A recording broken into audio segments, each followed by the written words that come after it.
ऐश्वर्या हमारे संवाददाता हमारे साथ बनी हुई है।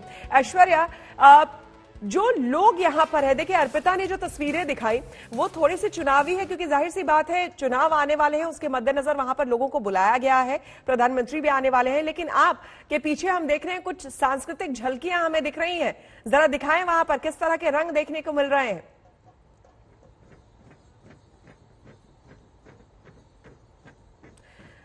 चलिए ऐश्वर्या से हम बात करने की कोशिश करेंगे। अभिषेक के पास हम चलते हैं। अभिषेक, सीधे तौर पर अगर हम जनता की बात करें और जो कोई भी इस खबर को देख रहा है वो ये जानना चाहेगा कि भाई मेरे लिए इस एयरपोर्ट से क्या क्या फायदे हैं, तो जरा हमें ये बताइए कि आम लोगों के लिए और खास करके किन किन इलाके के लोगों के लिए इस जेवर इंटरनेशनल एयरपोर्ट जब ये बनकर तैयार होगा तो उनका फायदा होगा।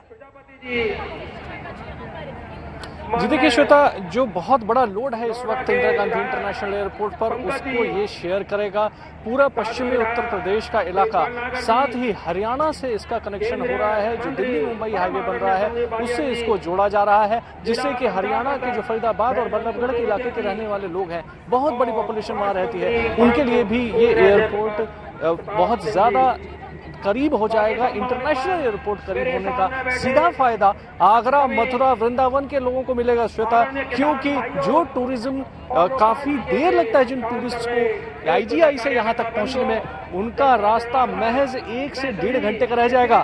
फिलहाल आप जहां पर लोगों को बैठे हुए देख रही हैं श्वेता, इस पूरे इलाके में एयरपोर्ट का पहला रनवे बनेगा।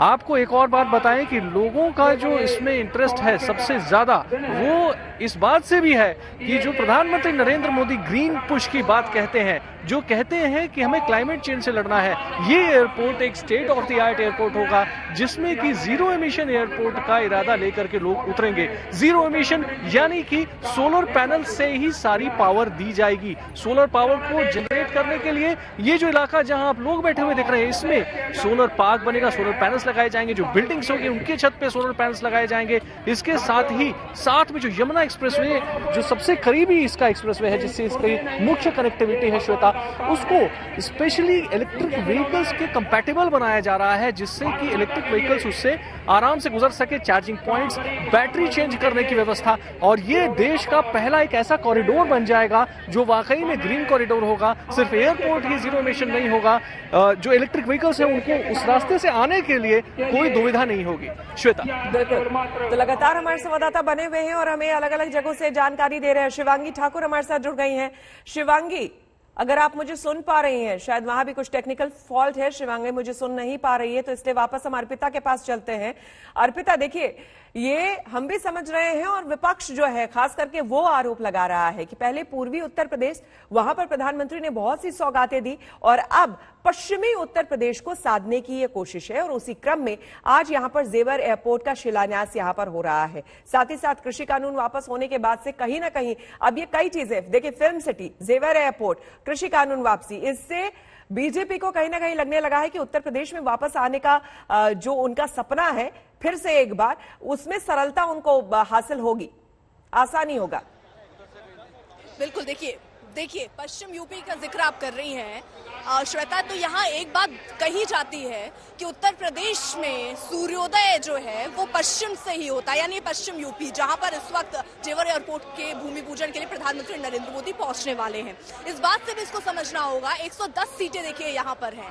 2012 में 38 सीटें बीजेपी को इसी पश्चिमी यूपी से मिली थी और 2018 में 88, अब 88 से ऊपर बढ़ने का लक्ष्य यहाँ बीजेपी का जाहिर तौर पर रहने वाला है, और इसीलिए जो सबका साथ और सबका विकास, और याद होगा आपको विकास के एजेंडे पर ही भारतीय जनता पार्टी आगे चली है, और ऐसे में इसी मुद्दे को बड़ा बनाने की कोशिश होगी, इसीलिए सौगात दिए जा रहे हैं। इसीलिए आपने पूर्वांचल एक्सप्रेसवे देखा, आज जेवर एयरपोर्ट का भूमि पूजन, तो ये इसी दिशा में उठाए गए कदम है ताकि लोगों में ये भरोसा रखा जाए, लोगों को ये बताया जाए कि किस तरीके से उनकी सरकार काम कर रही है, विकास की दिशा में आगे बढ़ रही है। और यही वो मुद्दे होंगे, बीजेपी नेता खुलकर ये बात कह रहे हैं, यही वो सारे एजेंडे और यही सारे मुद्दे होंगे जिसको लेकर वो चुनाव में उतरेंगे, लोगों के बीच पहुंचेंगे और इसी को लेकर लोग वोट भी करेंगे। बढ़ाएंगे। तो विकास का एजेंडा जो है वो सबसे प्रबल है बीजेपी में, और इसी का संदेश देने की कोशिश आज इस जगह से भी है। मंच पर देखिए धीरे धीरे तादाद जो है लोगों की पहुंचने की वो बढ़ती जा रही है। यहाँ पर तमाम बीजेपी के जो नेता हैं वो मौजूद हैं। योगी आदित्यनाथ भी थोड़ी देर पहले आए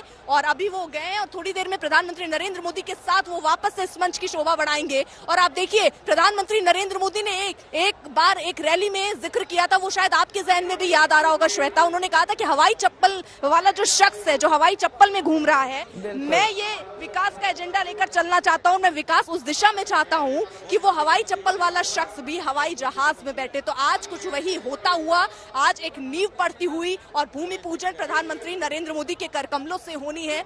लेकिन यहाँ जहां मैं मौजूद हूँ, चुनावी बातें अलग जिसका जिक्र श्वेता आपने किया, लेकिन महत्वपूर्ण तस्वीरें हैं।